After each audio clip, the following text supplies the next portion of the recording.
Bigger cups there too, I think.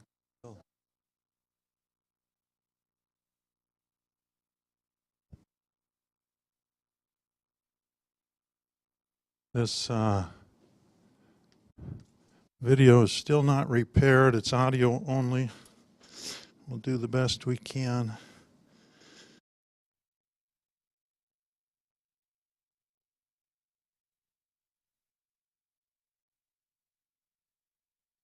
Well, we've got.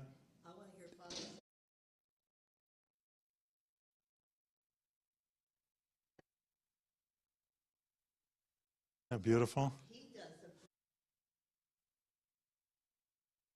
Yeah.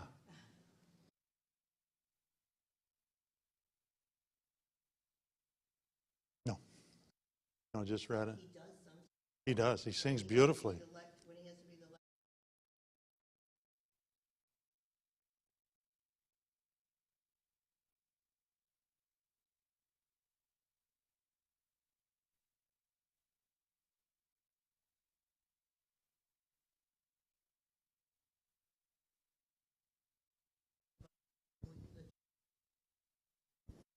Yesterday, I was by myself for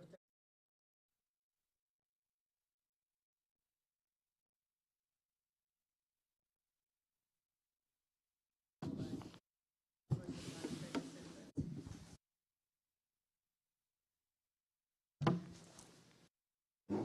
singing and singing out loud by myself.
Interesting. Yes.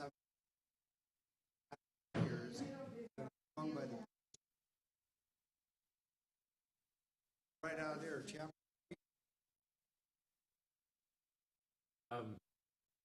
You're referring to what, rock and roll? Yeah. Okay.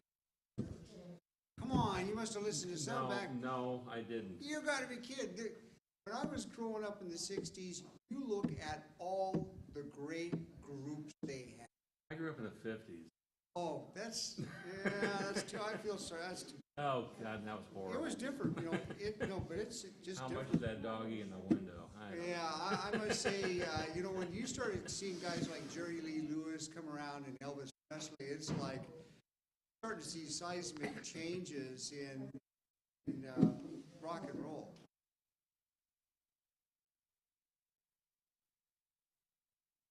I had one of my sisters. I think she went. There was a movie Elvis Presley and Love Me Tender or something like that. And I believe he died in that one. And she came crying, suffered with crying.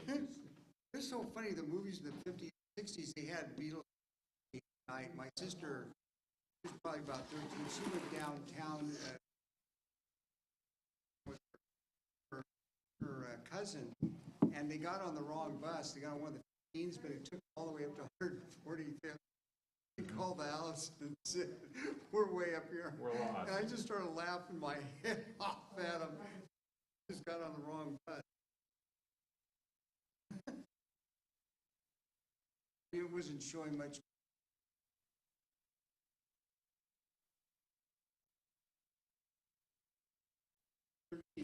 Chapter 13.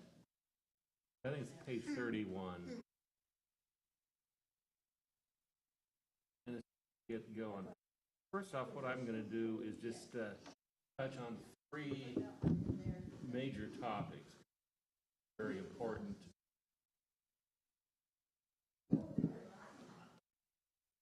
And we'll come back. That way I can get these three major topics out of the way. If we run over time, I have to leave it.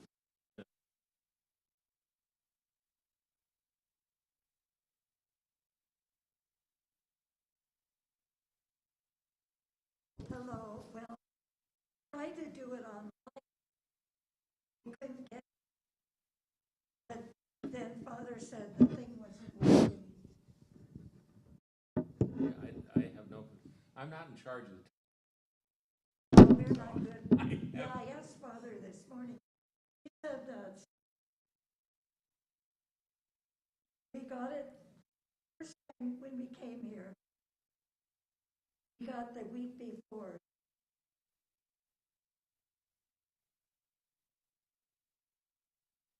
good. Well, yeah, I really.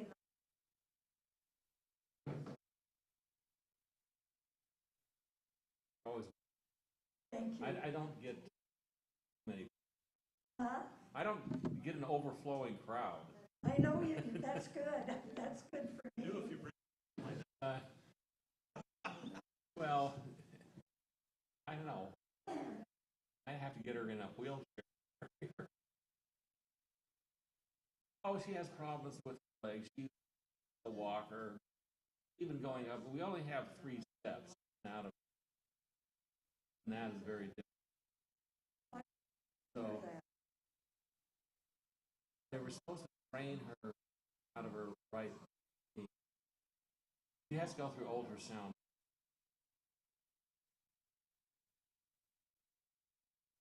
Well, right now, I can't. It's Swedish. You know, Linwood area. Cut off.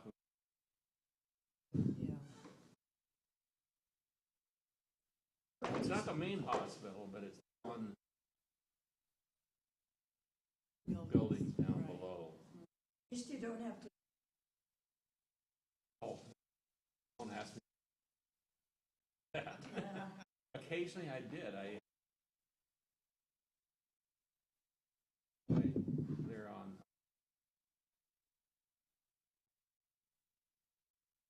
Yeah.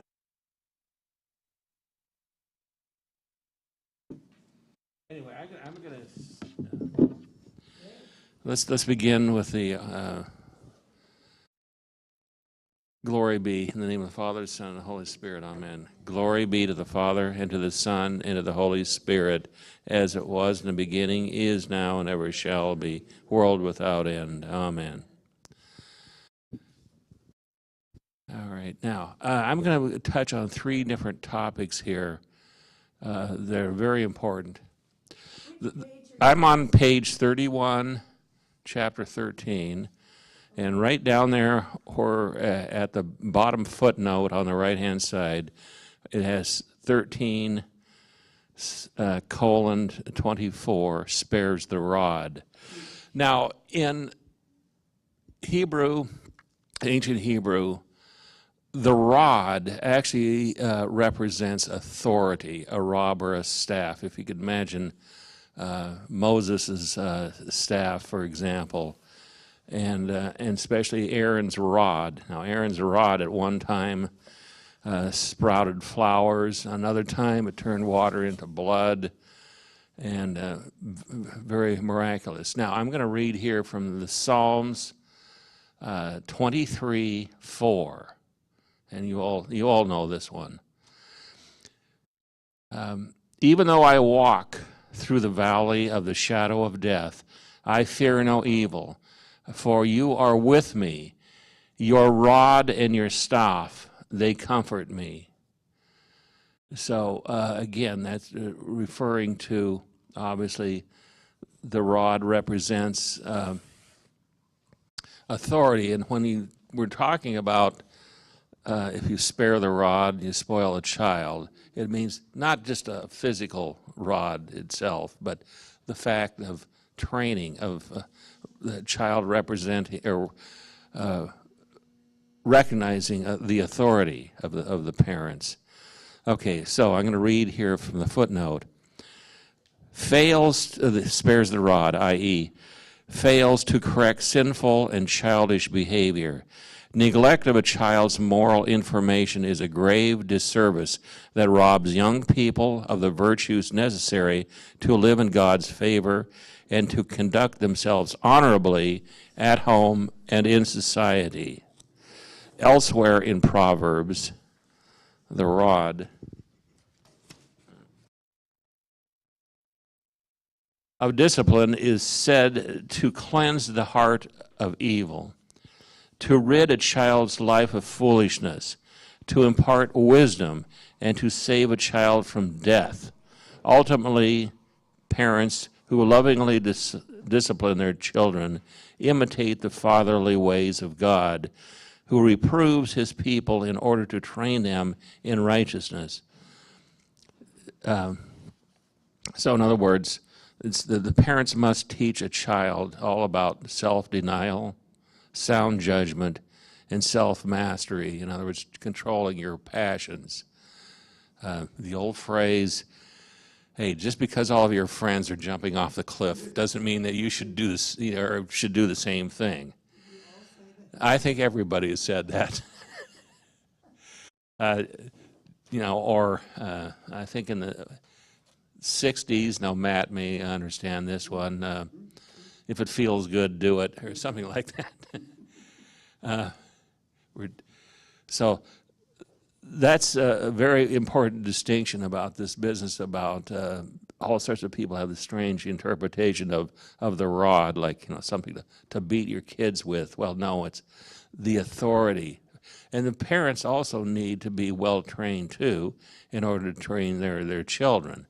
And that's a problem in our society today, is that there's a lot of dysfunctional and broken homes and things like that, where the authority, the good authority, the loving authority of God just isn't there. And it's kind of a crisis in many of especially the large inner cities and elsewhere too. It's all over. And, you can see this in teenage suicide rates and a problem with drugs and things like that. I'm not going to go any further unless anybody else wants to make any comment on that, on the importance. I just have to put, I used to, and I say, I love you. And they still bring that up to me. Oh, just a minute. Do you want to repeat that so that if this does get picked up? Oh, I used to say to my kids when I would spank them, since then I don't really believe in spanking, but I've got 6 kids, and I used to say, I'm only doing this because I love you, and I did. That was my true feeling, why I would discipline. But they sure had a hard time with that. They kid me about it now. Well, I'm good that they can kid you about that, because They do, yes. one of the worst things that people can do is just abandon. I mean, just give up and don't even, not even spanking. Just literally just give up on their children. Yes.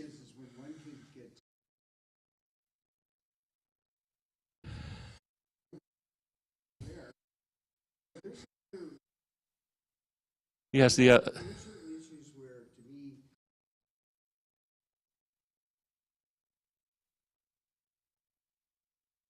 doing something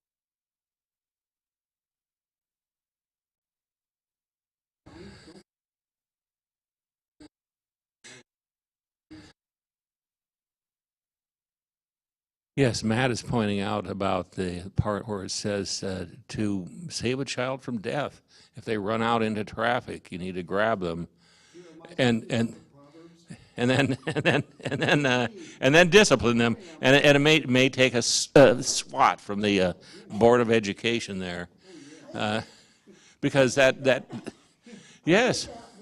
That's also good crowd. One gets out, the others.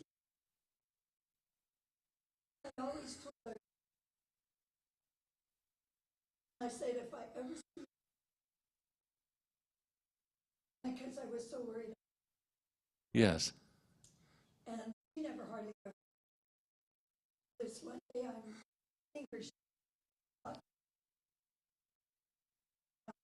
and you know who is under the father, so she wasn't. All right, okay. Yeah, well, you never know what kids are going to do. Quite often.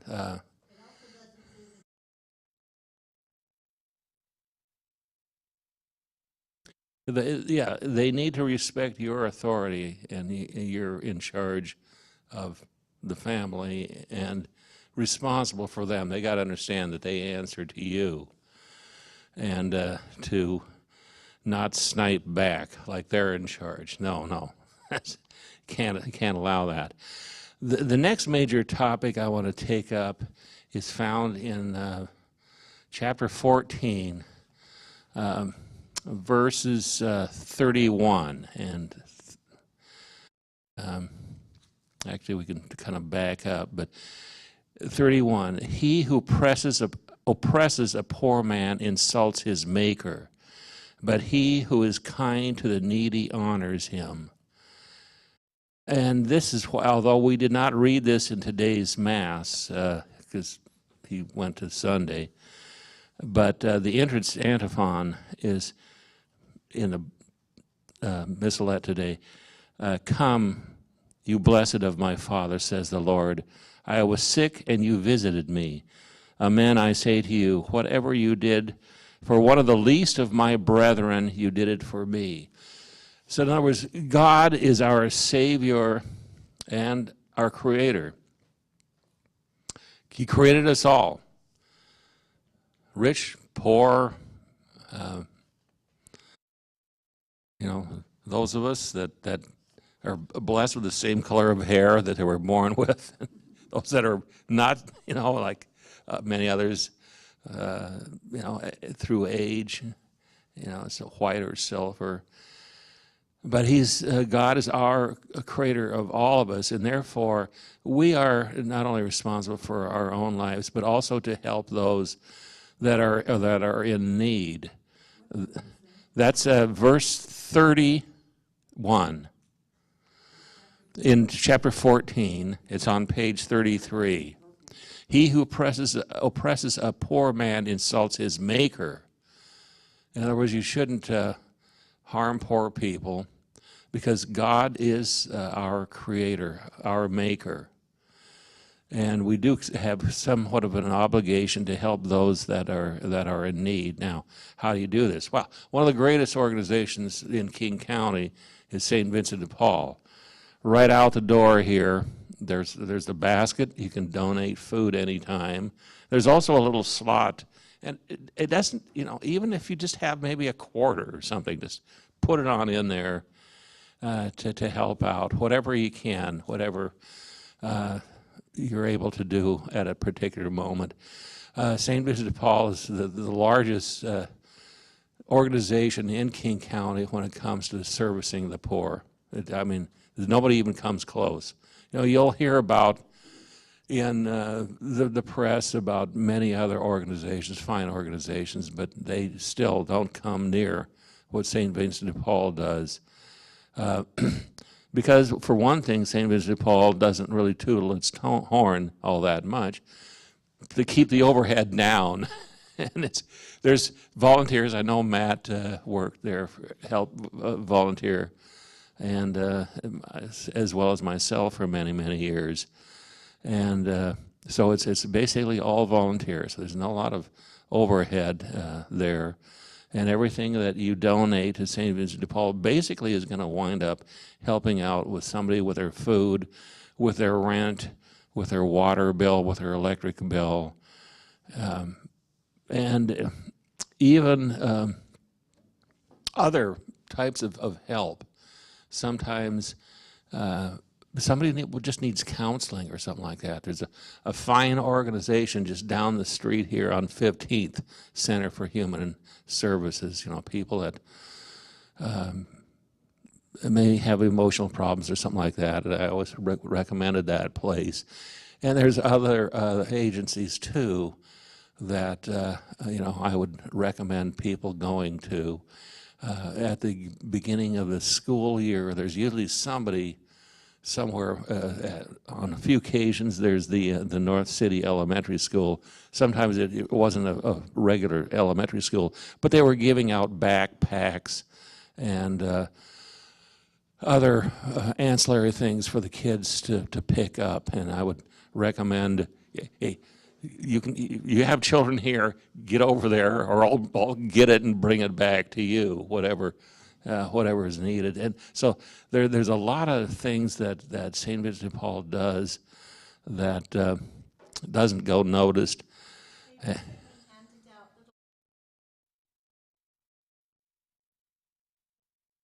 Yes.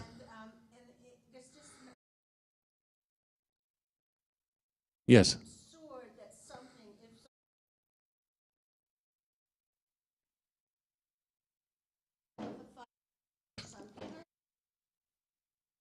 Here. Especially if they have children. They recently spoke at church and handed out little business cards that we were offered to give to people as we encounter them in public. I thought it was a wonderful thing to do because it's such an array of services that they offer, and we really can't judge these people, and especially families with young children. I just can't go by without helping them, and what a wonderful gift a St. Vincent de Paul card is, because that opens up a world of opportunity. Thank you, sir. Just deal with the families of St. Mark's. No, you're dealing with everybody. I know when I... So you don't have to be a member. No, you do not have to be a member of St. Mark's. And there's a lot of immigrants that are in Ballinger Homes. That's just right off of Ballinger Way and down from 19th. And then there's elderly people in Northridge. People with handicaps that are down at Paramount House right off of 145th Street. Down again 15th here, about 150th, there is Colonial Gardens. That's Section 8 housing, but primarily there are young ladies with children. And so there are differences. There's another one that's run by King County, North Park, Northland Park. It used to be kind of independent, but now it's a mixture of almost everything. I always hated to go into that place because there's no elevators and it's all these steps to go, because that building goes right up the side of a hill. And, it got to the point where I would call them up on a phone. You come down here to me. And we'll talk, or you can take the food up. And there are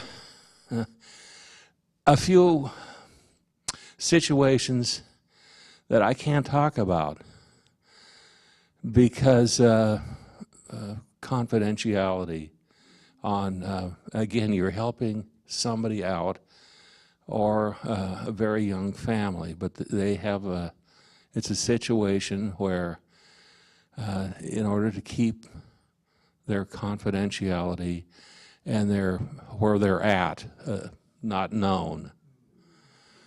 I used to take all those calls just to keep it. Look, I know who you are and why you're here, but I'm not going to let it leak out to anybody else. So you have situations like that as well. There's many different types of situations, And again, there's the food basket out there, and then, or if you have an envelope for St. Vincent de Paul, or just put money in a little slot out there, I'd appreciate it. I was a president for many years, and but due to health reasons, I just couldn't do it anymore. Hopefully I'll get back into it. And if nothing else, would you pray? Pray for St. Vincent de Paul and the work that they do in this parish. And that's what I always did, because I used to evangelize. We're not supposed to do that, but I did it. It was the only way to keep me going. I'd always tell them about St. Mark Church and how wonderful the Mass is here, and you're welcome all the time. And there's education training that you can get into, and Bible studies for your children, and many other things. And I kind of usually would go over the top, but that was in my heart, and that's the way I approach things. And every once in a while, there would be somebody that would go through the RCIA that I knew, and they became Catholics, so it happens. Now, the third topic here is that I'm going to talk about again is just right below that in chapter 14, verses 33. Wisdom abides in the mind of a man of understanding, but it is not known in the hearts of fools. Now, to drop down into the notes here, 14:33, heart. The Bible often associates mental activity with the heart, which denotes the hidden interior of the person, where the faculties of intellect and will were said to operate and human emotions were said to originate. Now, I'm going to go to kind of fully explain what's going on here in the ancient world. First, in ancient Egypt, where the Jews were before they obviously went to the Holy Land. 1, 2, 3, 4. Okay. The knowledge of the heart, pulse, and vessels in ancient Egypt ought not to be surprising. To the ancient Egyptians, the heart was the center of thought, emotion, and all other nervous function, an organ of such importance that it was thought necessary to salvation after death and was left in the body at the time of mummification to ensure its availability at judgment and during the afterlife. The heart was thought capable of recording all the good and the evil acts performed by a human during life. Okay, so that's ancient Egypt, where they thought the heart was the center of things. They knew it, it was vital for the life and the blood circulation and all that. But they also believed that your emotions, your intellect, your thought were centered in the heart, not necessarily up here. In mummification, you can, if you go to the internet with Dr. Bob Breyer of Long Island University, he kind of shows you how they pulled things out of the head, because what's in your brain as well as in other organs will decompose, and those needed to be removed prior to the mummification process. But then the heart was saved and put back in. Yes?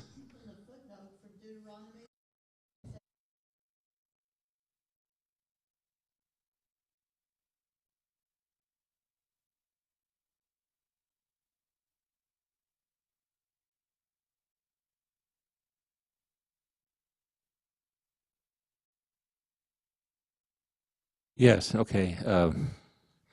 Mary was quoting Deuteronomy, was it 6:5? 30.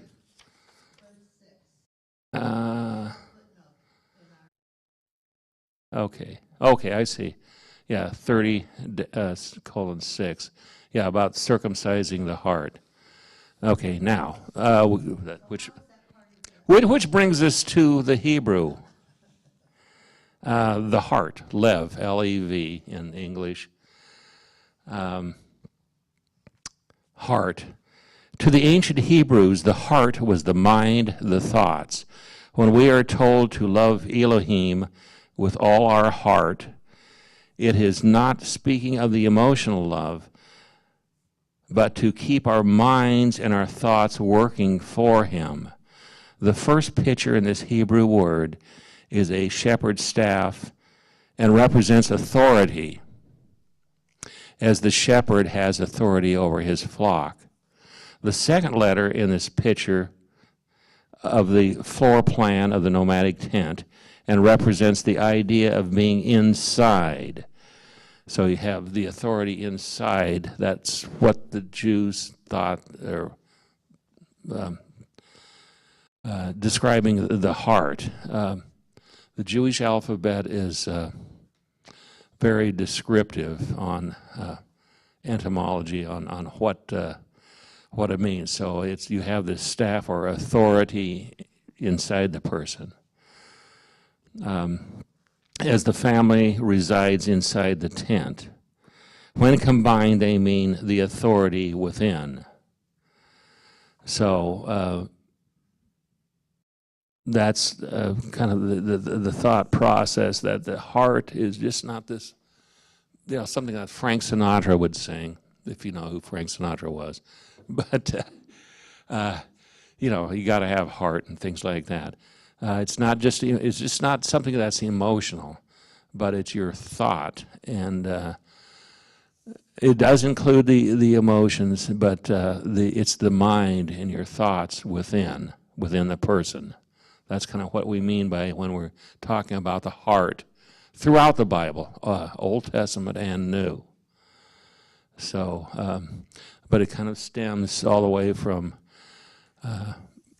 earlier thought about the Egyptians, and then kind of modified it in the Torah, where it's again that authority within you.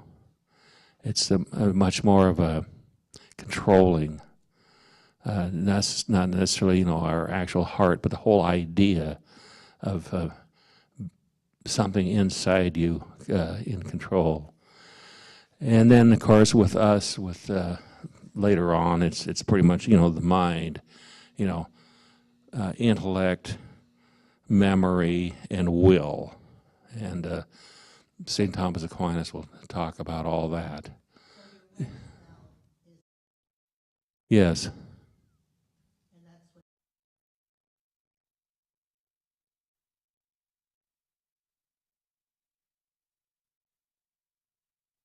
Well, you're right.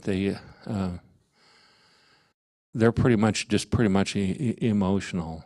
Other animals, a dog or a cat, or in my case, my dearly beloved goats. So,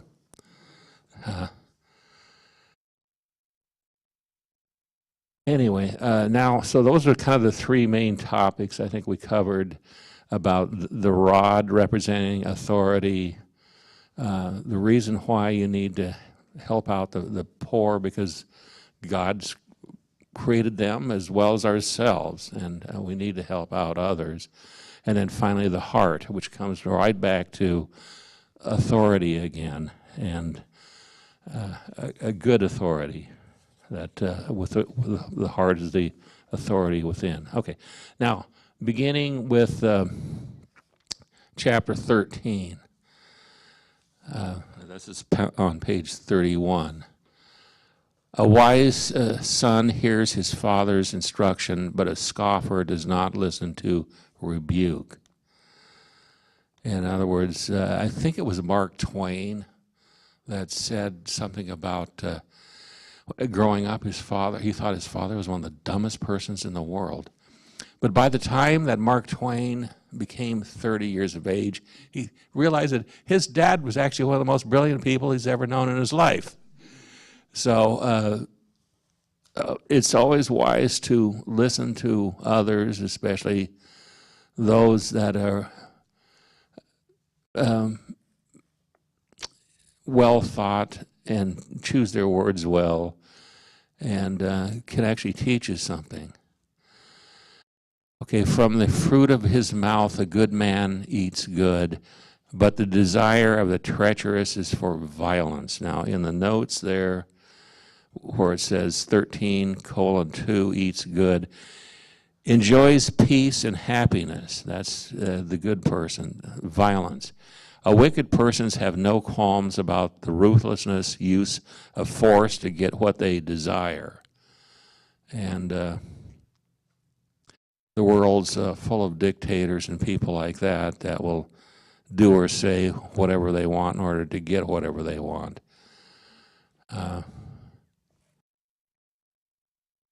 Okay, and moving on down to verse 8, they talk about the ransom of a man's life is his wealth, but a poor man has no means of redemption. In other words, a poor person has nothing to, there's nothing to steal from a poor man other than his good name. And a lot of these things are metaphorical. For example, we're going to get into something a little bit later talking about wealth. Well, wealth is not necessarily just money, but there's the life skills and love and training and teaching of others that are just as important, or if not even more important. For example, in the world of international politics these days, we talk about intellectual theft of, especially when it comes to, let's say, a company like Microsoft and a lot of its programming and things like that. That lays behind a lot of their products. So there's more to it. The wealth is more important, or there's more to it than just plain money. Okay, like verse 11 here. Wealth hastily gotten will dwindle, but he who gathers little by little will increase it. And again, we're talking about getting wealth slowly over time. I'm always reminded of Arnie, who, just in the good times lays something aside. But that wealth, like I say, can also, that's why you go to school. You start out with maybe in math with arithmetic and then subtraction and division, multiplication and calculus and so forth. But you need to learn and understand each step along the way and everything about it. There's a lot of people that I know that they just want an answer. They don't want the complete understanding of how things work in order to get to that answer. And that's very important in life, is just to understand everything about before you start doing plumbing work or electrical work in your house and or something like that. A lot of the cases you better call up somebody else that's a professional. Okay, and then verse 14, the teaching of the wise is a fountain of life. So in other words, the teaching of the wise, it's something that's growing, it's nourishment, it's not over and done with in a hurry, but you're going to learn things throughout your life, and that's, I think, why you're all here in this class, to study things like Proverbs and everything else about the Bible. Learning never ends. 16, in everything a prudent man acts with knowledge. In other words, you need to act professionally at all times, never losing your temper, and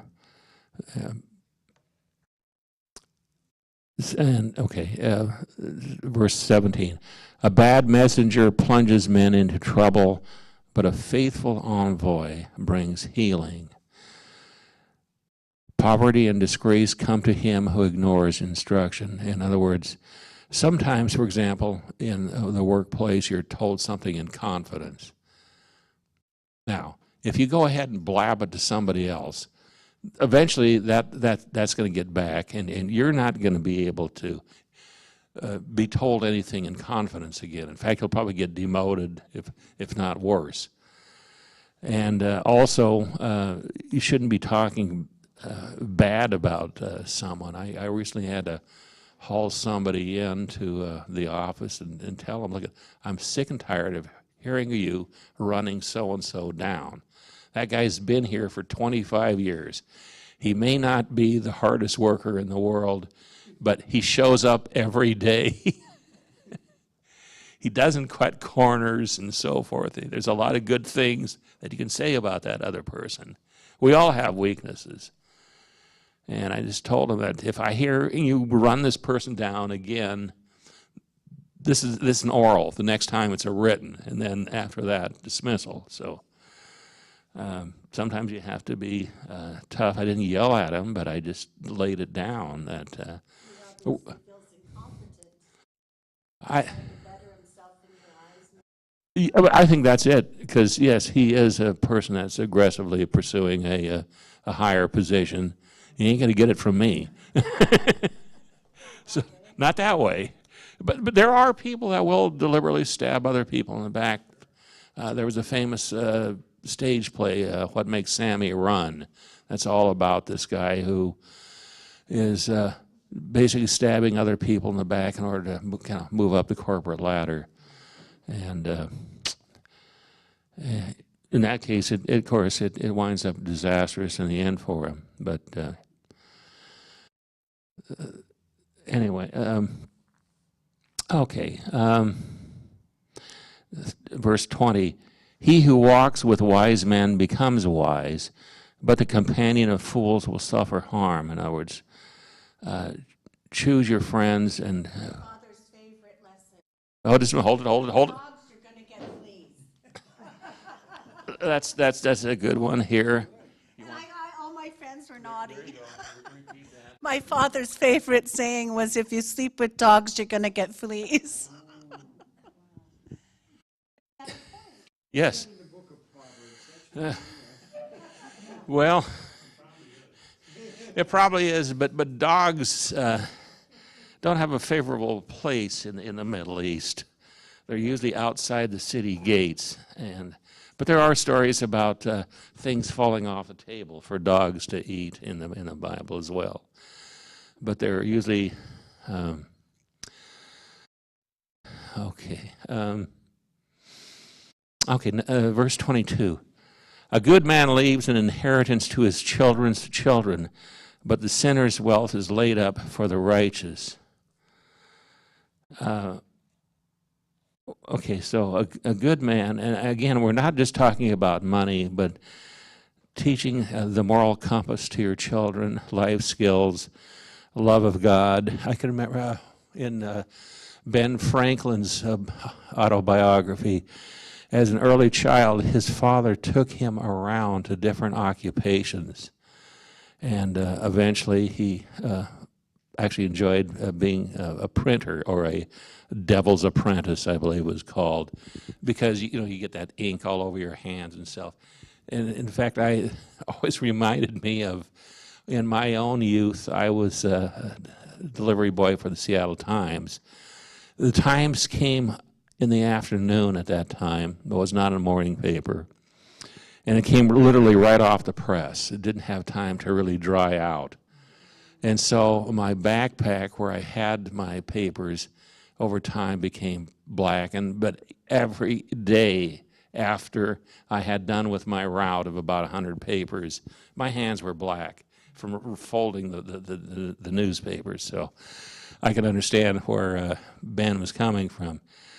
But that's good. I mean, to help be active in your child's education and even, their careers too. I know with my own daughter, she had no idea she graduated from high school, had no idea what to do in life.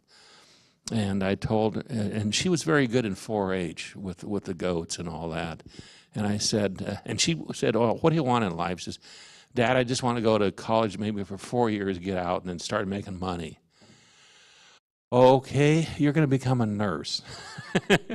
And the place you want to go to is Seattle University, because at the time at the University of Washington, they were running a lotto or a lottery system. And you could get straight A's and not necessarily get into the nursing program. But I know at Seattle U at that time, when she went there, you know, if you can pay the tuition, you're in. And that was my case. So every time when she meets me, she always thanks me profusely for getting her to become a nurse, because whether it's a clinic, home visits, or hospital, there's always openings no matter what city you're living in. And anyway, she's a nurse over here at Veterans Hospital, and they're very thankful that I helped her out. And also when she went to get married, for some reason she had to marry a musician. And I said, "Now wait a minute. Dan, I know a little bit about musicians. I have a sister that's one. And I'm not going to allow you to marry my daughter unless you get a teaching certificate, because the only way you're going to be making a living as a musician is become a teacher." Yeah. And he did, so then I allowed him to marry my daughter. And I was firm on that. And so, you know, help them out, and helping your children out never ends either. You know, they're always coming to, they get involved in a car accident or something, and get, I don't know. It's always problems. Okay, and then there's, of course, that he spares the rod, hates his son. Of course, we've gone over that, where the rod actually represents authority, and like God, that loving care that you need. Okay, that brings us to chapter 14. Wisdom builds her house, but folly, her own hands, tears it down. Okay, and in the notes here, it has 14:1, wisdom. The Hebrew is wisdom of woman, and the Greek Septuagint reads wise women. The saying appears to praise wives and mothers who manage their household well, that is, in a way that builds up and strengthens the family for the virtues of home management. Now, that's one way of looking at it, but another is wise wisdom is not only your house that you live in, but your life, yourself. The more you learn in life, studying the Bible and whatever training occupations they're going to get, the better off you're going to become. In other words, it's the more you know, let's say in a certain profession, the higher you can arise. But those people that try to tear things down all the time, or try to climb up over the backs of others, are usually going to wind up being dismissed or doing damage to themselves. He who walks in uprightness fears the Lord. In other words, always there's that sense, you have that sense that God is watching you, and God can see everywhere, and you can't hide from him. But he who is devious in his ways despises him. In other words, there's a lot of people that they just don't even think about God and the final judgment and things like that, and they think they can get away with everything, and they usually can't. Verse 3. The talk of a fool is a rod for his back. Again, this is a rod, again, like authority. And in the verse here, rod for his back. Careless speech has a way of coming back to smite the foolish man, making him suffer for his reckless use of words. So always think before you talk. A lot of people will try to rattle your cage by coming, getting into your face and screaming, and the worst thing you can do is yell back. We'll get into that at the beginning of chapter 15. Cover that a little bit better.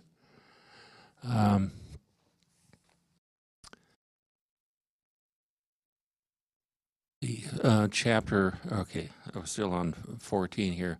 Verse 15, the simple believes everything. In other words, there's, I don't know, I've experienced a lot of things in my life where people that I supervise will fall for the dumbest scam in the world. And unbelievable, but yeah, a lot of foolish people think that they can, get rich quick or whatever the problem is, or they'll just fall for something that, your credit card has been compromised, and or whatever it is, and it goes on from there.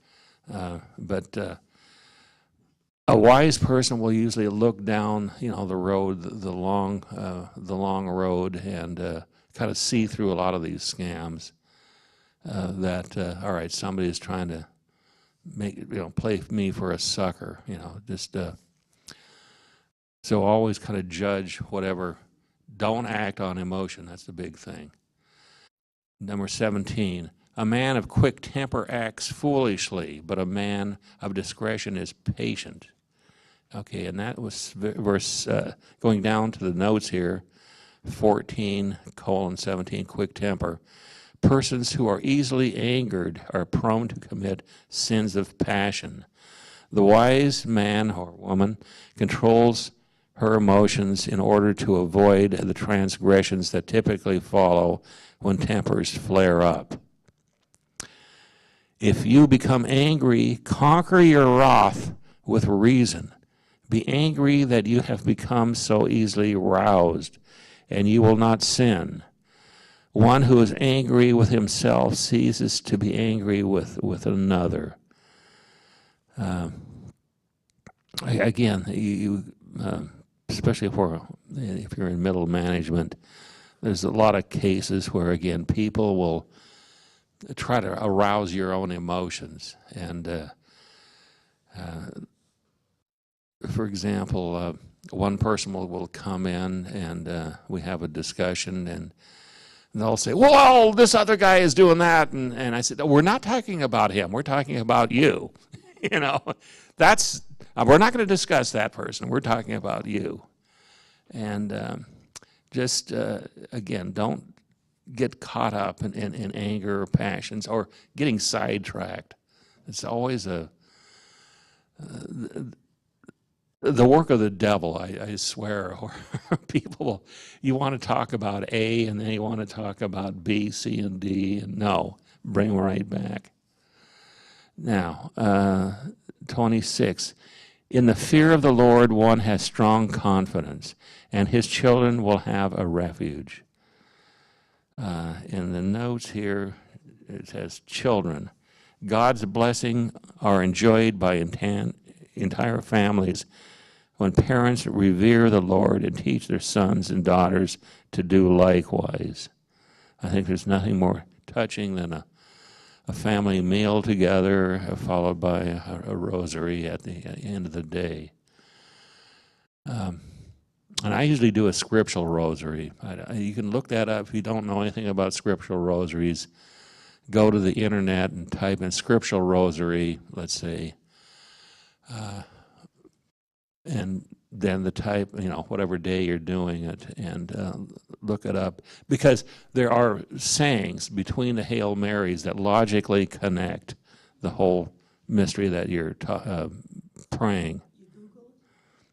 Yes, yeah, just scriptural rosary, let's say, joyful, sorrowful, glorious, whatever, or luminous mysteries. And try to get the one, you're going to have several choices. Get the one that has the longest, 26 minutes rather than 20. And I usually will listen to an Ave Maria, Bibel's Ave Maria that I used to sing in choir.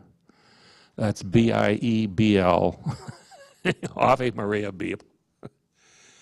You can there's many different groups that will sing that, and then I get into the Rosary to kind of sets the tone. Okay, and let's see. At number 29, he who is slow to anger has great understanding, but he who has a hasty temper exalts folly. I think it's pretty obvious. But also, number 30 here, a tranquil mind gives life to the flesh, but passion makes the bones rot. In other words, there's health benefits. Those that have a tranquil mind tend to be very healthful, and those that don't are suffering from anxiety, and they get ulcers and a lot of other problems too, because they're always worried about things that are never going to happen. And then, of course, we did about the nature of why you help out the poor, because God is the maker of all of us, wealthy or poor or whatever. And with number 33, I think we passed that too. Yeah, all about the heart. Okay, so then that brings us to 34. Say now, Mary might be ready for this one. Righteousness exalts the nation, but sin is a reproach to any people. A servant who deals wisely has the king's favor, but his wrath falls on one who acts shamefully. So where's Mary? Is she? Are you ready to talk about chastisement of a nation, Mary?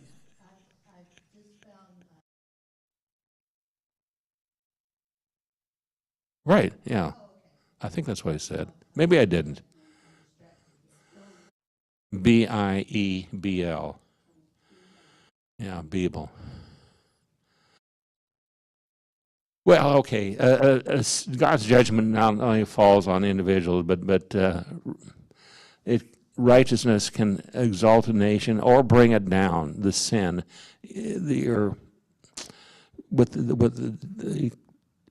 Israel itself, there are times of God's favor, and they were a favored nation, and then there are times when they wind up in being exiled.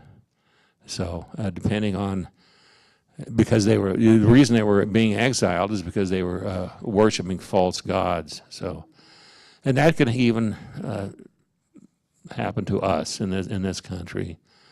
Yes.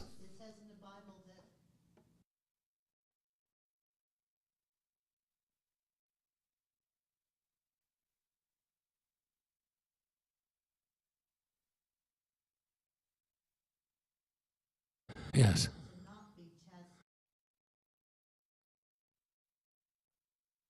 Always pray for others. Yes, always.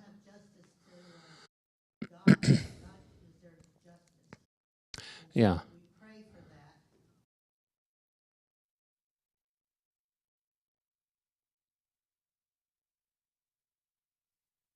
Okay. Mary points out a good lesson about praying to God for your rulers and your country and others. Also, a handy little catchphrase. I know I have a long list of people that I pray for, and at the end I say, and I also pray for those people that I promised to pray for, but can't remember their names right now. And that list, I think, gets even longer as I grow older. So, yes.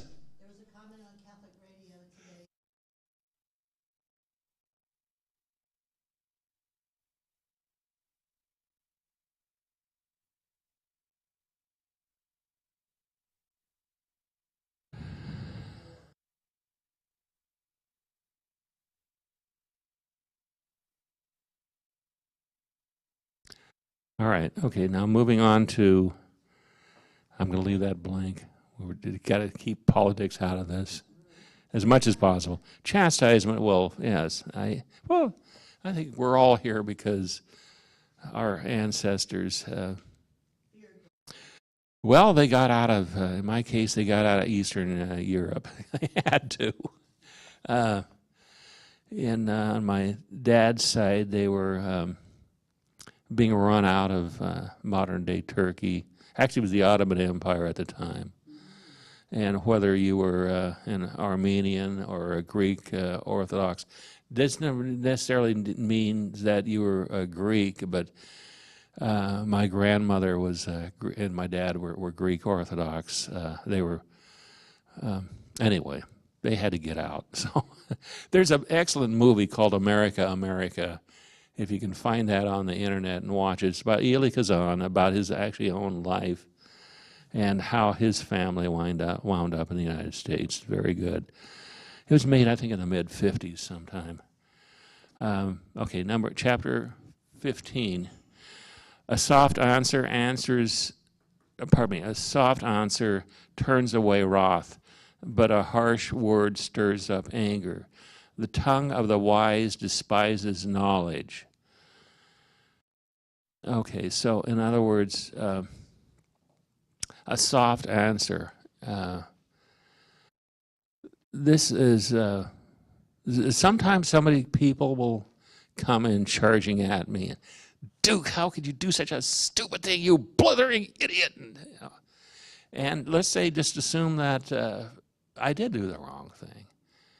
And the answer to that is to say, to admit, yes, I'm sorry, I did make that mistake. Will you please forgive me?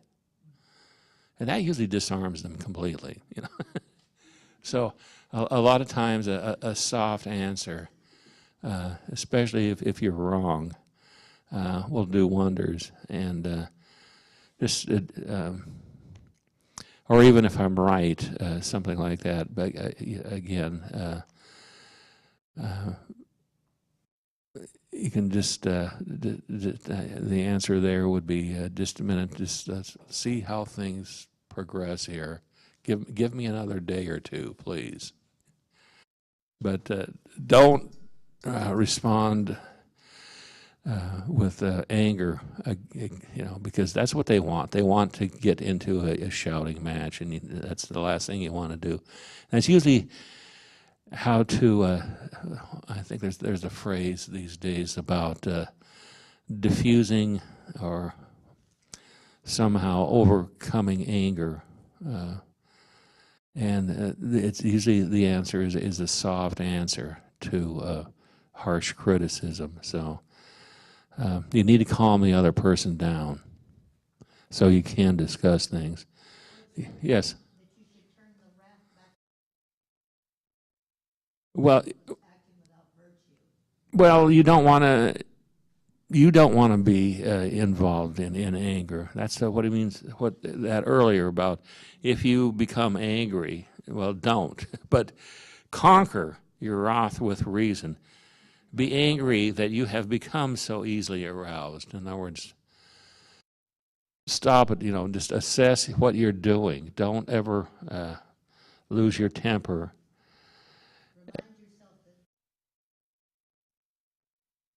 Yes, Mary points about the Satan sitting on your shoulder trying to prod you on to do something stupid. And it's something that you need to overcome and confess in the confessional when it does happen.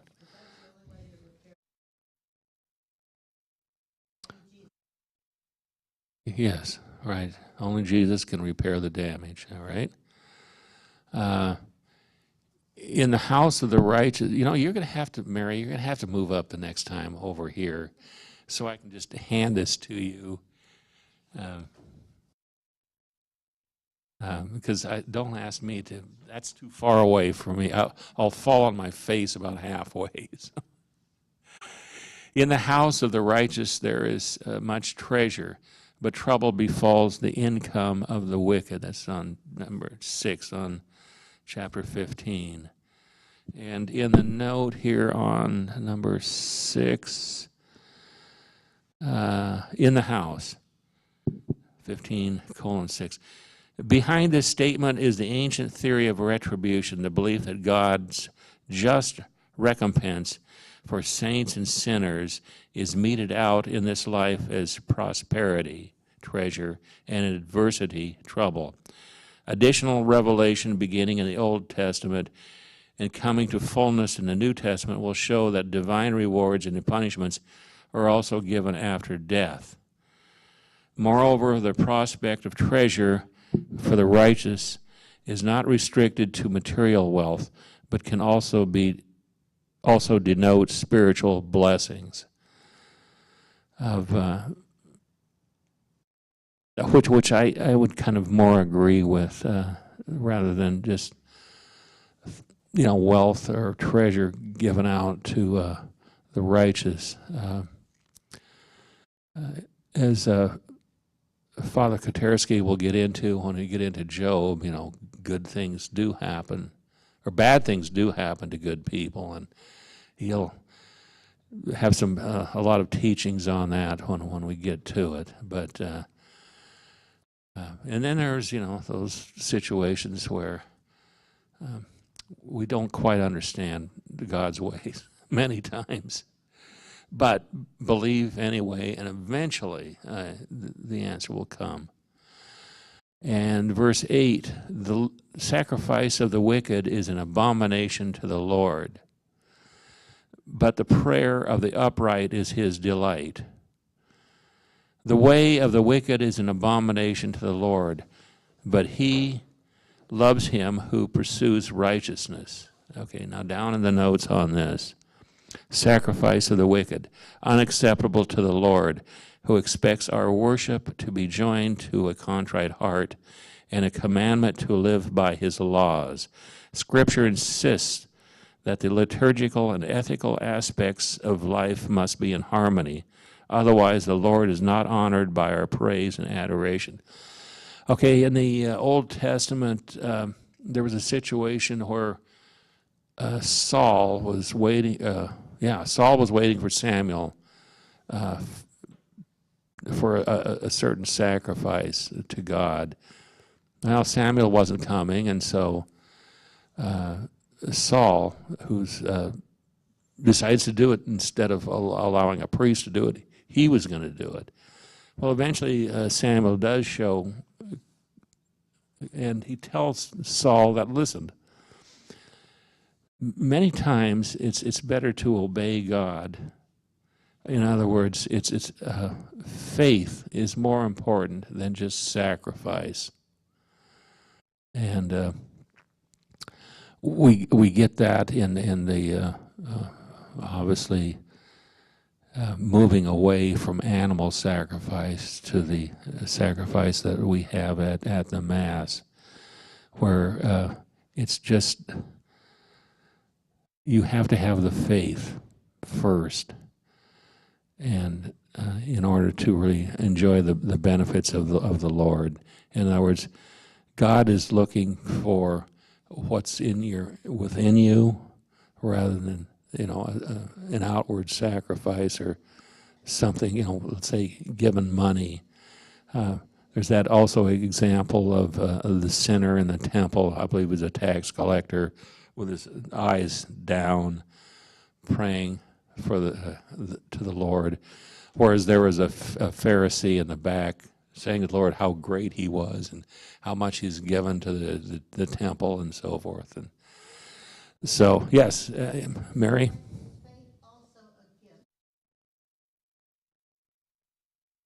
Is faith, you have to be open to God.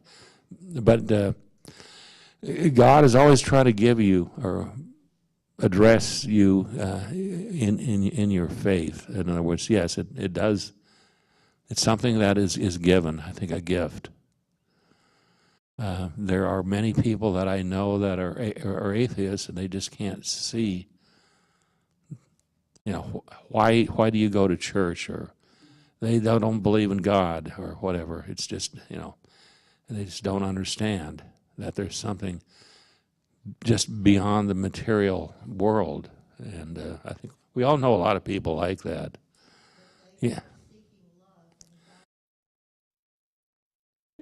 Well, everybody has, I think, a sense of God. It just is that, is it a Cadillac Eldorado, or is it the God of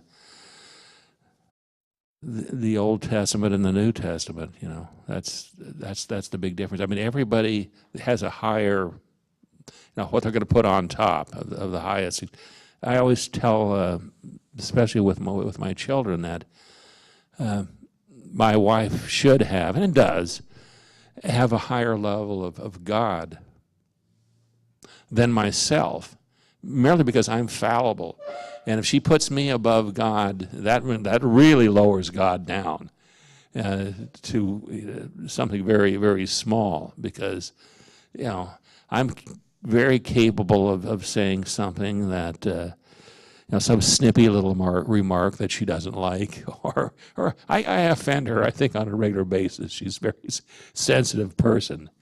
So that's why she needs to have God above me than below, obviously. You know, the greatest love for all of us always should be God. The greatest good, the greatest love that you can ever have. And it's something to work at, too. Anything else you needed to add, Mary? Okay. Okay, then verse 11 here. Sheol and Abaddon lie open before the Lord. How much more the hearts of men? A scoffer does not like to be reproved. He will not go to the wise. Okay, then we could drop down to the note here on 15:11. Sheol and Abaddon, two Hebrew terms associated with the netherworld of the dead, the latter meaning destruction. In other words, Abaddon. Even the realm of deceased souls, thought to be hidden deep in the earth, is visible to the penetrating eyes of the Lord. That's from Job there. How much more, the proverb reasons, are the secrets of men known by the Lord. So in other words, even your secrets, the Lord knows what's going on. And thank God we have confession for that. That also creates a lot of, I think, mental instability of people that keep that within. And then that gnaws on them, and that's food for the devil. The scoffer does not like to be reproved. In other words, corrected, and he will not go to the wise. And basically, it just stores up with him, and eventually, it literally can explode and create, you know, mental institution or mental instability, mental problems. And I think that's one of our problems of our time, that a lot of people have no release. They don't have the confession. They can't be forgiven by God. They've done something so bad that they can never, the usual saying that I can't go to confession. I've done something so bad. And the usual answer is, listen, it reminds me of once we had a priest right here at St. Mark come in, and I didn't know where he was from, and he was from a very distant city, and he said, yeah, I expect you to come to confession because you don't know me, I don't know you, and no matter what you've ever done in life, believe me, first off, I've heard it before, it can't, you know, and second of all, I'm going to be out of here tomorrow and off back to Maryland or someplace where he came from. So, and it's, I think I would be a perfect confessor because I can't remember anything after about 5 minutes. So, it's a release on to get things out, things that you've done in the past, that you're ashamed of or sorry, and you can ask God's forgiveness for it. Okay, turning the page to page 34. Now, verse 24 here. The wise man's path leads upward to life, that he may avoid Sheol beneath. The Lord tears down the house of the proud, but maintains the widow's boundaries. Okay, in the notes here, upward to life. One of the blessings of wise conduct is prolonged life. Death is thereby delayed, and one avoids for a time the netherworld of Sheol. Once belief in an afterlife had clearly formed in the theology of Israel, thanks to additional revelation, sayings such as this suggest the idea that wisdom leads to an eternal life in heaven. Now, many cultures, especially in Asia, elderly people are revered and honored to a great degree. There might be some kind of a festival or meeting of a family or families. It's not going to start until the elderly people are there first, or eventually show up and are there. That I think that used to, I know with my mother always telling me to listen to not only herself, but what her father had to say on a certain topic, because he was quite a brilliant man himself in his own way. I say prayers for him as well whenever I go by the Child of Prague. My mother was Czech, and obviously my grandfather was Czech as well, so it's a natural for me. But and a lot of times I was run into a problem. Well, not only what would Jesus say, but what would Cyril, my grandfather, have to say about something or do?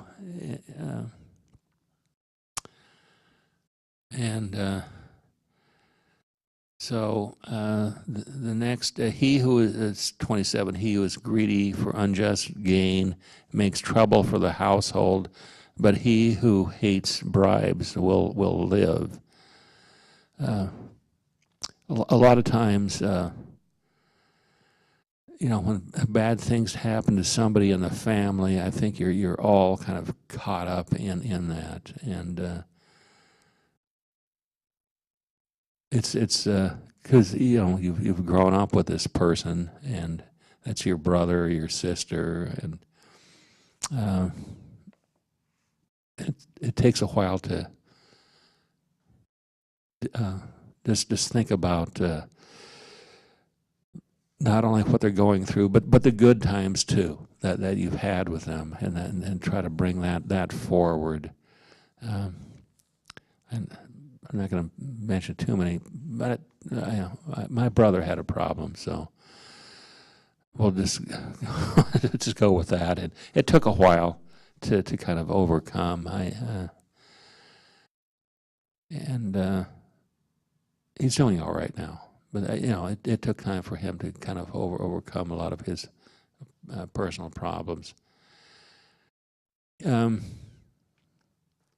The mind of 28, the mind of the righteous ponder how to answer, but the mouth of the wicked pours out evil things. In other words, you always think before you act.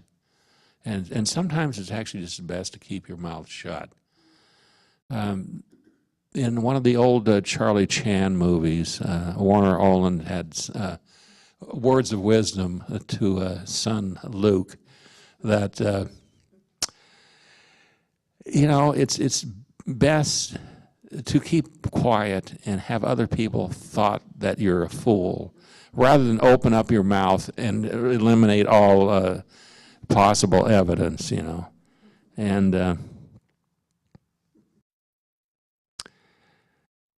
that's true. Sometimes when you open up your mouth and say something stupid, then all right, they know, all right, you're stupid.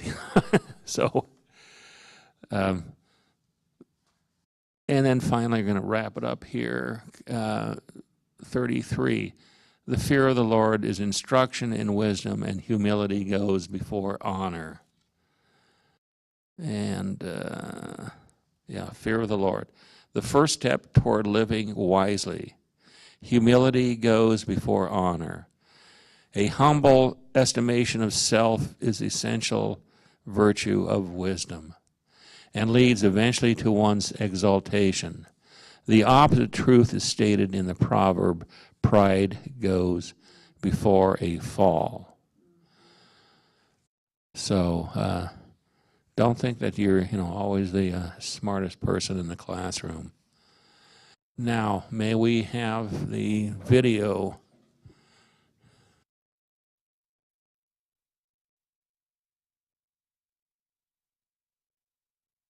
Oh. Yeah, in this video, Father Katersky talks about the covenants and commandments and how they're going to be tied in here with Proverbs.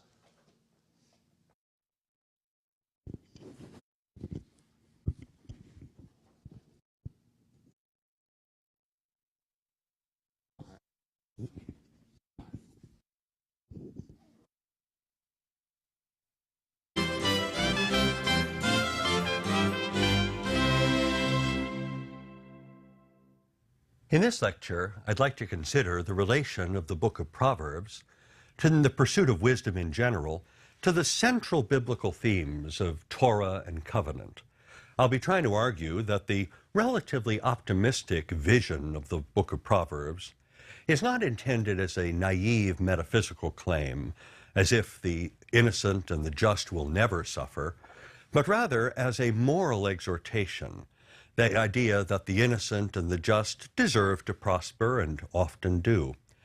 The quasi-philosophical approach that's taken within the book of Job, the book of Koheleth, they accept and affirm the covenant, but what they do is to challenge a certain misinterpretation of the book of Proverbs, a misinterpretation of the view that suffering presumably implies guilt. Properly understood as moral exhortation, the perspective of the book of Proverbs on wisdom is fully in accord with the whole history of God's covenants with Israel. This lecture will focus then on the history of the divine covenants that lead up to the Torah that's made in the covenant with Moses, and the light that this shows to the proper interpretation of the book of Proverbs. Let's begin then by looking at the general idea about correlating acts and their consequences, and remember the vision that was given to us in the book of Proverbs. When we were studying it in previous lectures, we saw especially a need to focus on the way in which a person has to make a choice between wisdom or folly, and hence the need really to receive and to embrace the instruction that Lady Wisdom was providing in order to get that required discipline of mind for good choices. In particular, we noticed the frequent connection between choosing well and prosperity, and likewise a connection between choosing badly and some resultant harm.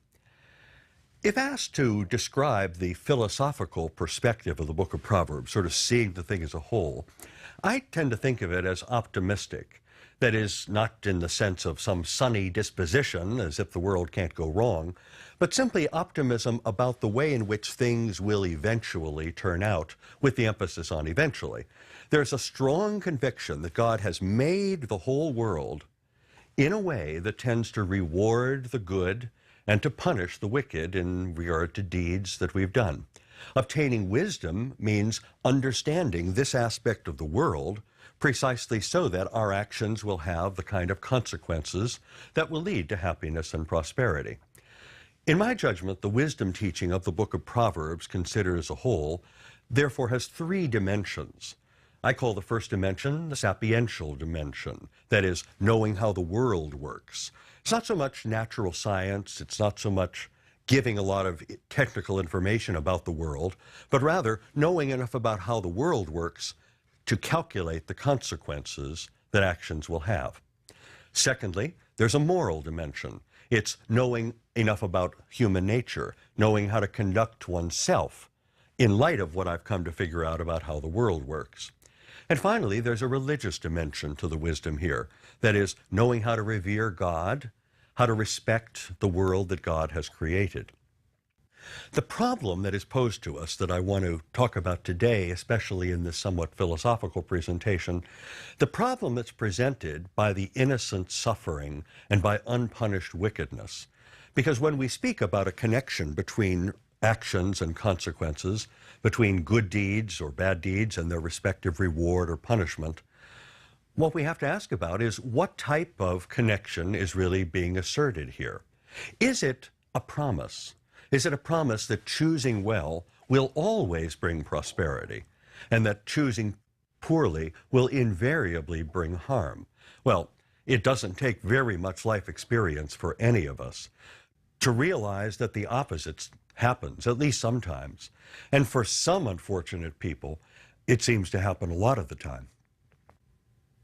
If the connection that the book of Proverbs makes here were to be understood as a claim that one's actions always or necessarily bring about the correlative effect, it would strike anybody as a relatively naive claim. It'd be very easy to become somewhat cynical about that. It could very well be a source of loss of faith. It doesn't seem to me that this is the sort of claim that Lady Wisdom is making. Another possible interpretation is that the connection between moral rectitude in one's choices and the result of prosperity, and likewise the connection between moral failure in one's choices and eventual suffering, that's a matter of wise and prudent moral exhortation. Most of the time, prosperity will come from being just, and punishment will come, or perhaps shame from your community, from injustice once it has been exposed. This, of course, is good reason for anyone to want to live in community and to abide by the appropriate rules of good social order. Any of us, well, we want to see justice done. We want to see evildoers punished. We want to see the virtuous and the hard-working receiving the fruits of their labors.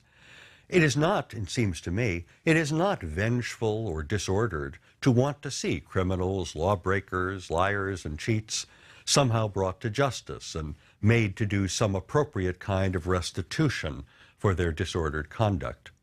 In short, there is a good reason for this moral exhortation that is found so strongly in the book of Proverbs. For moral exhortation of this nature makes for well-ordered communities, for good personal relations. It helps to create a sound society. For ancient Israel, it is part of the message about fidelity, about love and justice, that God was so eager to teach his chosen people. The problem, of course, comes with mistaking moral exhortation for some unbending rule by which to predict how things will turn out in the world. As we all know, sometimes the wicked are clever enough to prosper and to oppress the just and innocent, and this is frequently a theme in the later wisdom literature. In addition, there are natural disasters, sickness and illness and accident and mistake, most of which are not easily rectified, and some are not able to be rectified at all. So, if anything, what is God doing about this? How can Proverbs talk so easily about there being a divine hand at work that will make the virtuous prosper and will bring about appropriate retribution on the wicked? This is a general problem for anybody thinking about it, let alone for situations of grave suffering on the part of vast numbers of innocent people. This will be the set of problems that gives occasion for a second whole stream of biblical wisdom literature, namely that philosophical pondering and questioning that we find in books like Job and Koheleth. At one level, these books may seem to doubt or even to repudiate the moral exhortations that we found in Proverbs.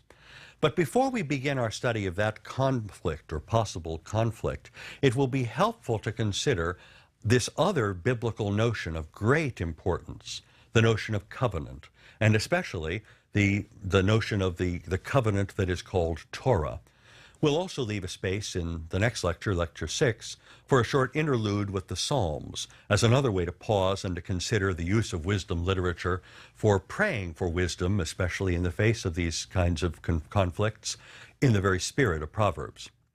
What I'd like to do now, though, is to turn our attention precisely to the biblical concept of the covenant.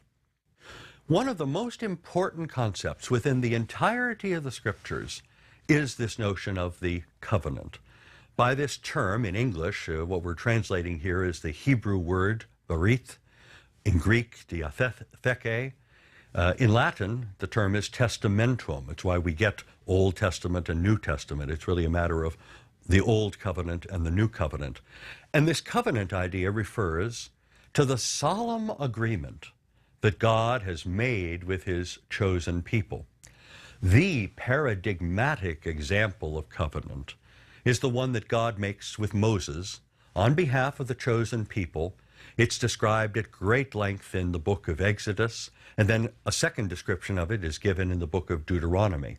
Within the covenant description in Exodus and Deuteronomy, a portion of it at the very center is the Decalogue, the Ten Commandments. A more complete understanding of covenant that embraces not just the commandments, but the entirety of this agreement, includes the prescriptions, that is, the particular commandments or mandates that are given, but also the relationship between the parties, and even the process of making an agreement. That process is called cutting a covenant. I think it has to do with the way in which, in the case of Moses, the commandments were cut on a tablet of stone. It is a fairly involved ritual that includes the offering of a blood sacrifice, and the texts of the Pentateuch, that is the first 5 books in the Bible, actually contain a number of descriptions of this process. It's interesting to note that modern scholarship, which has been doing research not just on ancient Israel, but also on the peoples that were in the nearby area of the ancient Near East, they have found striking parallels between the covenant that is described in the book of Exodus and the general form of this type of treaty. It's called a suzerainty treaty that were used among the Semitic peoples of the ancient Near East. Those treaties have a 6-part structure. It begins always with a very formal greeting between the superior and the inferior parties to the treaty. There's always a lord and a vassal. And then, secondly, they go into an elaborate recitation of the history of the family relations. So it's not just that I'm making this treaty with you, but my father with your father and their fathers in turn. Third, there are the precise stipulations that constitute the agreement, perhaps an institutionalization of that arrangement, and things like the 10 Commandments fall into place here.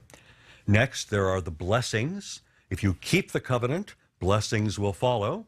On the other hand, the 5th part, if you fail to keep it, there are a number of curses awaiting you, curses for those who will break the covenant. And then these suzerainty treaties always end with a very solemn oath by which the parties who are involved invoke God in order to bind themselves. Now, interestingly, the one part of this parallel between the experience of Israel and the experience of these other peoples is the fact that there's no such swearing by God in the covenant that is described in Exodus. Since there is no one higher than God, but God is the one making the treaty, well, there's no 6th part, but rather this is a treaty made between God and his people. Let's turn now to the actual history of the covenant within the Bible. Although the covenant that God makes with Moses and with his chosen people, as described in Exodus, is the prototypical case of covenant, the Bible actually presents a series of such agreements. There are earlier ones and later ones that are described in covenantal terms. While these other uses of the idea of covenant do not have the strict 5-part arrangement that is typical in the covenant with Moses, they are nonetheless covenants. Another way of saying it, sometimes there's good reason not to say that they're distinct covenants, but rather that there's a renewal of the basic covenant that is made.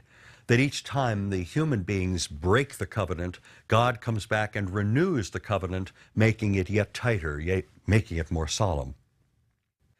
The notion of covenant is then of tremendous importance for understanding all of the Bible and all of biblical wisdom literature. One of these early instances of the covenant seemed to me to be particularly important for rightly understanding and interpreting the books of Proverbs and Job, and this bit of a conflict between them on the problem of suffering. And that's going to be the covenant that's made with Noah. But let me set that in historical context by going through the series of covenants, or if you prefer, the series of covenant renewals. The first covenant is the covenant made with Adam and Eve. They have been given existence by God. They may live within the Garden of Eden so long as they are obedient. Apparently, the covenant gets broken in rather short order, and out they go. Medieval scholars even thought to ask the question, how long do you suppose they were in the garden? And the average answer is about 6 hours. I don't know what the truth of that is. The second covenant that is made once the people are outside the Garden of Eden and are now living in the world is the covenant with Noah. Angered by the widespread human sinfulness, God has decided to destroy the world by a flood. And then he'll begin it anew with Noah, and then he promises, by the sign that is the rainbow that he paints across the sky, God promises that he will never destroy the world again by flood, but rather will reign upon the just and the unjust alike. The third series in the covenant is the covenant made with Abraham. Centuries later, we don't know how many centuries, but it was made about the year 1950 BC or a little after. God selects an elderly but pious man from whom he elicits an act of faith. If Abraham will abandon the gods that he worshipped in the land of Ur and instead come to worship the Lord alone, he will be given a new land, as well as given a child. The child's name eventually is Isaac, through whom he will have descendants as numerous as the stars in the sky or the sand on the seashore, despite the fact that he and his elderly wife Sarah have thus far been childless. Isaac in turn has a son Jacob, who receives the name Israel, and the 12 tribes of Israel come from these 12 children. They are the descendants and the inheritors of the promise. The next of the covenants is the famous one, the covenant made with Moses, usually dated to around the year 1250 BC. It's about 450 years after these descendants of Abraham and Isaac and Jacob have gone down to live in Egypt. They have eventually become enslaved there. And God now stirs up Moses to lead the people out of slavery, out of Egypt. Once God has gotten them into the desert at Mount Sinai, he establishes very, very formally, and this is where we get all the parts of the treaty, he establishes the covenant that is centered upon the Decalogue. But we're not finished. The next covenant, or covenant renewal, is the covenant made with David, about 250 years after that, when the people have been clamoring for a king. And so God has established the first king, Saul, but then replaced Saul with someone more after his own heart, the shepherd David. And with the shepherd David now made king, God renews his covenant, but this time adding a new provision, namely that there will always be a king from the loins of David who sits upon the throne of Israel. Sometime after that, we hear of yet another covenant. We don't see the covenant made, but we have the promise of a new covenant. This occurs after the division of the 12 tribes that constitute the chosen people into the northern 10 tribes of Israel and the southern 2 tribes that are called the kingdom of Judah. God sends various prophets, particularly to express his anger at the adulterous idolatries and the lack of faith that he finds in the people, at the fact that they have broken Torah, that they have broken the covenant.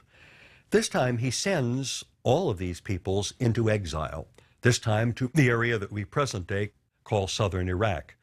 He sends first the northern tribes of Israel, about the year 721 BC, and then later on he sends the southern tribes of Judah in about the year 587 BC. Among the consequences of this action of sending them into exile is that there is no longer a king from David's family. reigning over the people. Because they broke the covenant, they don't get the blessing. But in one of the prophets from the time of the exile, Jeremiah, there is the promise of a new covenant. It occurs in the prophet Jeremiah, verse 31. The exile ends in the year 539 BC, when King Cyrus of Persia sends the chosen people back to Palestine.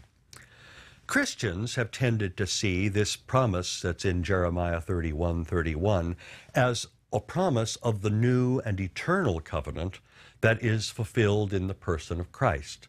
And in fact, it is for this reason that Christians call the part of the Bible that begins with the Gospels the New Testament.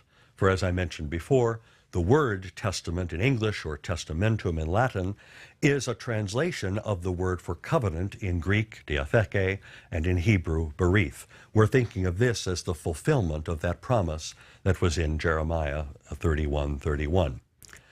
We've done the history. Now let's turn a little bit to the importance of this notion of covenant, specifically for our subject, that is, biblical wisdom literature. Again and again in the literature we're going to be studying here, we will see the connections between this idea of the covenant, especially in books like Sirach, which is so devoted to the covenant, and the Wisdom of Solomon, which will spend so much time on the people from the point of view of Exodus. They are deeply committed to the idea that the essence of wisdom resides in God's supreme gift to his people up until this point, the gift of Torah, the gift of the law, the very heart of the covenant that is made at Sinai. Similarly, Christians, when looking back at this material, understand Jesus as the very incarnation of the eternal Word and the wisdom of God. His sacrificial death is regarded by Christians as the cutting of the new covenant. We will take up such themes a little bit later in our course. At present, what we need to look at is that specific transition from the covenant with Adam to the covenant made with Noah. I think it's crucial to understanding biblical wisdom literature. If we were to understand the arrangement that God made with Adam and Eve in the Garden of Eden as an initial form of the covenant, we already have many of the constituent elements of a covenant in place. God not only creates Adam and Eve, but he gives them a dwelling place, and he gives them some very specific directives for how to dwell there. The blessings that Adam and Eve receive are abundant. In passing, we might take note of an image from that scene that will recur in the biblical wisdom literature, the tree of life, from which they may eat in abundance and would have life without death.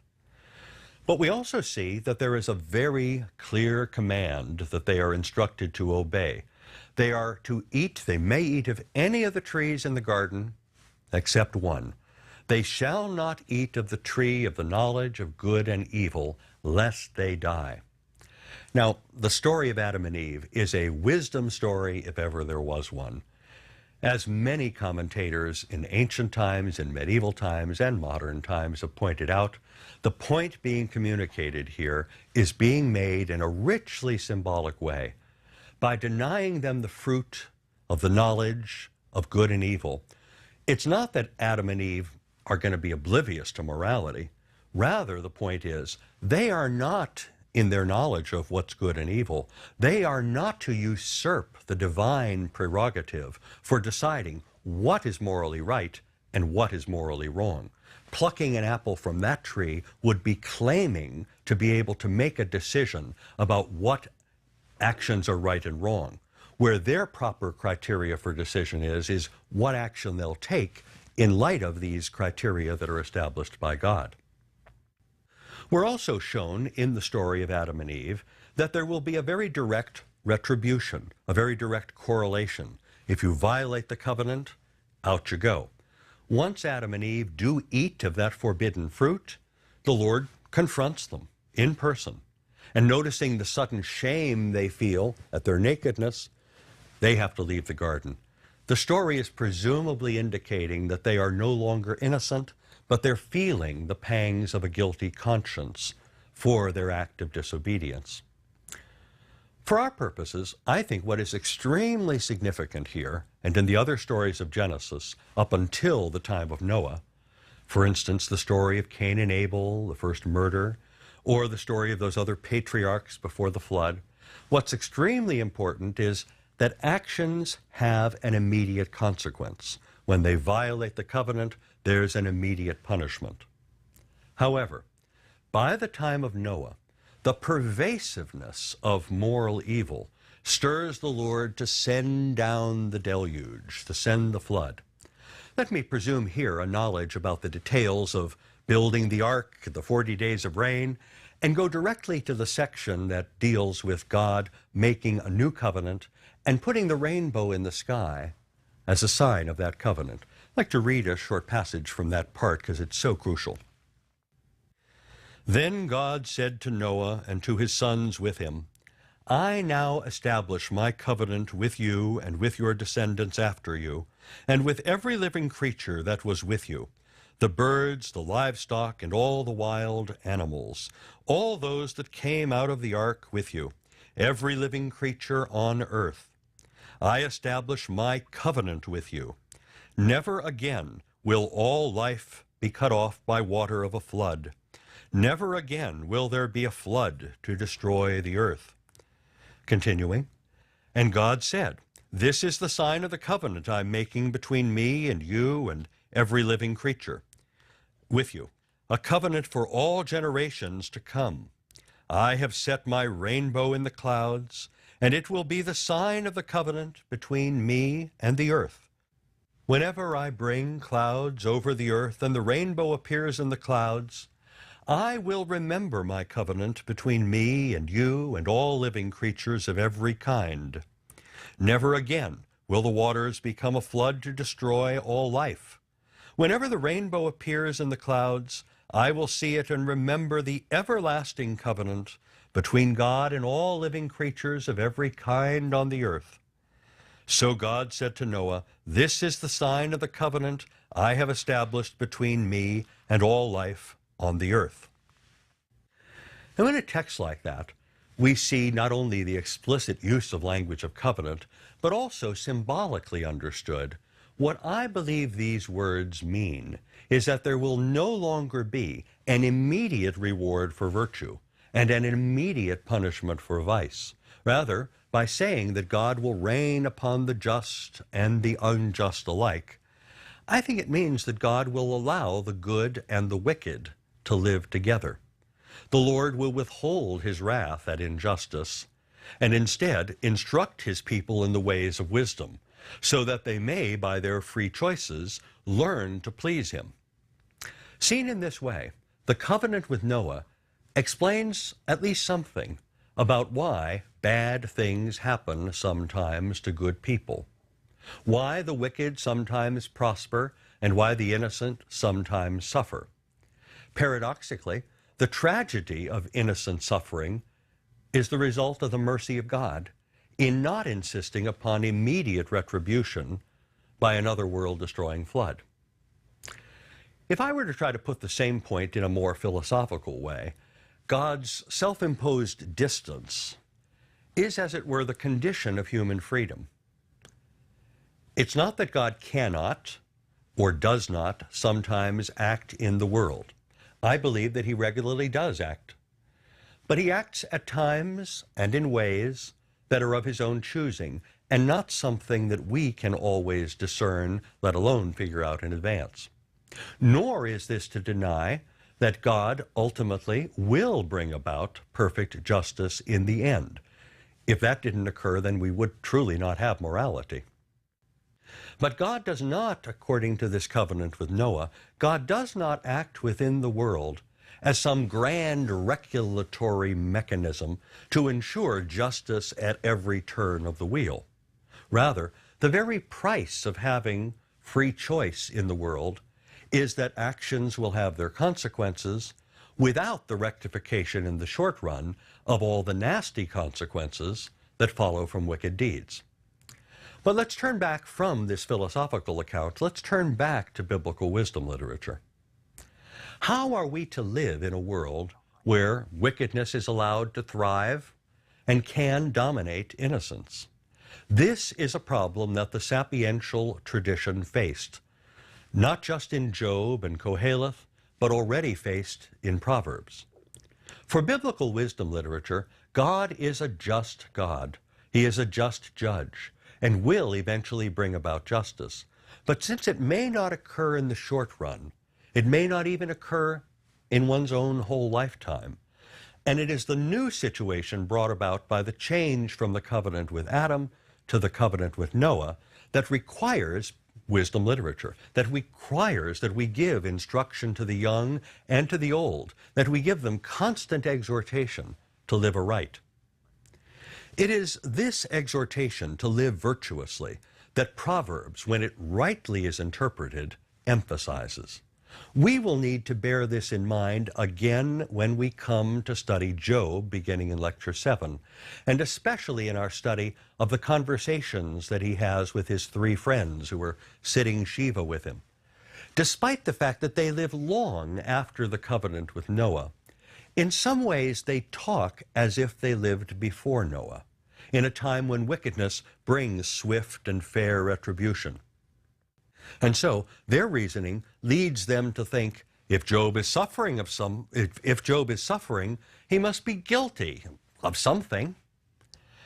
Before we turn to that fascinating book and that discussion, we do well to dwell just a little bit longer on the perspective of wisdom that is allied to the whole book of Proverbs. And we'll do that in our next lecture by considering the Proverbs perspective that's present in some of the wisdom psalms.